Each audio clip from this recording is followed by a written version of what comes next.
Hey, c'est Johan d'Équité. Hey, c'est Johan d'Équité. Aujourd'hui, accrochez-vous bien, nous allons démystifier un effet. Pas du tout un effet. Aujourd'hui, nous allons parler d'un effet hilarant, c'est le syndrome de l'imposteur. Imaginez, vous êtes avec un ami et vous discutez de ce trouble qui fait que vous êtes expert en autodépréciation. C'était dur, hein. Et votre ami vous dit, parfois j'ai la sensation que tout le monde va découvrir que je suis un imposteur. Et là vous lui répondez, c'est bizarre, ce serait pas le fameux syndrome de la cape invisible? En gros, l'idée, c'est que vous êtes un super-héros. En fait, vous avez l'impression que tout le monde autour de vous pense que vous êtes juste quelqu'un qui fait du cosplay. Rien à voir. Bah si, t'es un super-héros et tout le monde pense que tu fais du cosplay. Le syndrome de l'imposteur, c'est un petit peu ça. Vous avez l'impression que vous embrouillez tout le monde avec vos compétences, comme si nous étions des magiciens du savoir-faire. Et de quoi est composé ce syndrome de l'imposteur en réalité? De 8 composantes. Le premier, c'est le biais d'attribution.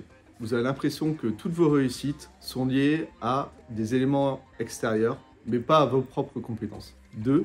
Minimisation des accomplissements. En gros, vous avez réussi des choses parce que le sujet était extrêmement facile, mais ça n'était pas le cas. En gros, vous réalisez quelque chose qui est très complexe. Vous exprimez le fait que c'était le minimum possible et que vous auriez pu faire mieux. Quatrième, la surcompensation.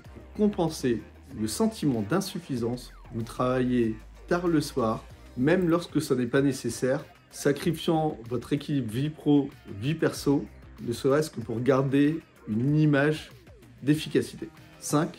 L'évitement du regard des autres. Après une présentation, vous fuyez, ne regardez pas les gens, vous retournez directement à votre bureau parce que vous avez peur qu'ils aient des doutes sur vos compétences, donc vous les esquivez. Vous avez une expertise dans un domaine, mais vous êtes obligé de revérifier les choses parce que vous n'êtes pas certain de vous. Chaque détail doit être maîtrisé pour vous parce que vous avez peur d'être vu comme un imposteur. La peur d'être soi-même. Vous avez peur que vos collègues découvrent votre vraie personnalité. Donc vous ne parlez pas de vos passions, n'utilisez pas votre propre langage. Vous avez peur que vos collègues découvrent que vous n'êtes pas assez professionnel ou pas assez sérieux à leur goût. Pour vous aider à vous situer sur le syndrome de l'imposteur, c'est important d'en prendre conscience pour travailler dessus. Et si vous les détectez, vous allez pouvoir détourner et travailler sur ces éléments pour sortir du syndrome de l'imposteur. La prochaine fois que vous vous sentez en super-héros dans un costume de clown, n'oubliez pas cela, votre succès est bien mérité. Merci d'avoir partagé ce moment avec nous et n'hésitez pas à raconter vos histoires les plus improbables dans les commentaires. Regardez, je fais comme les youtubeurs. C'était Johan d'Équité, on se dit à bientôt.